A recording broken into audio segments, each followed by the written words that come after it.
Metal Gear Acid Squared. 8 reasons you should play it in 2024.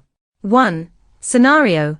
Like any Metal Gear game, it is always enjoyable, connections or not to other games, but a certain feeling you have, as it's the same action spy universe. 2. Music. Very calm most of the time, energetic when spotted. 3. Replayability. 8 of cards to collect, with some rare ones. Finishing the game always gives you a special one. Playing give you points and allow you to buy decks or cards. It could even lead to strategies. A deck to buy is 3 cards you can't see. It doesn't cost a lot. So if by luck you get one special card in it, you'll be happy. Or you could go the other way. Play full cost for visible cards sold one by one and really build the deck you have in mind. And there's also another strategy, mine when I used to play to it.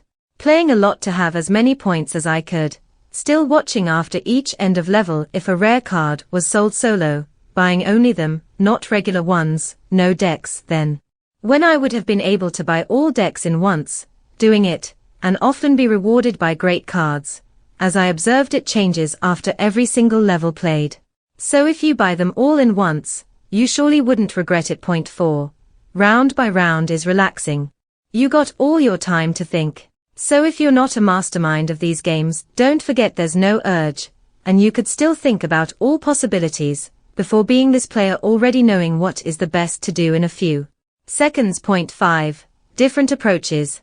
The more you play, the more you learn, the more you could become subtle, while the more you play, the more your deck would become overpowered, at least if you chose it to be overpowered.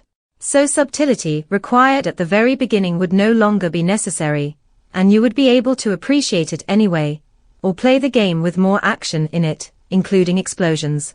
And remember, once they're all dead, except one, it is the perfect time to use your rocket launcher, as no more alarm situation. 6. Planning is addicting. Knocking a wall to lure an enemy to circle him, or ambush him, or even discreetly throw some Molotov cocktail, grenade. Or even put him to sleep from a distance, preparing your best deck for both of your 2 characters, trying to make them really complementary, or on the contrary equivalent, in case one of them would die during the level, because giving all health powers to one when it's the one who dies could be frustrating.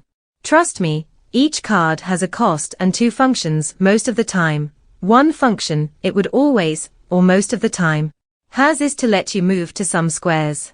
Movements cards only got this function, but they let you move more squares to compensate. If your deck is not built correctly, you would have to spend a lot of points to move while sacrificing maybe one of your best cards.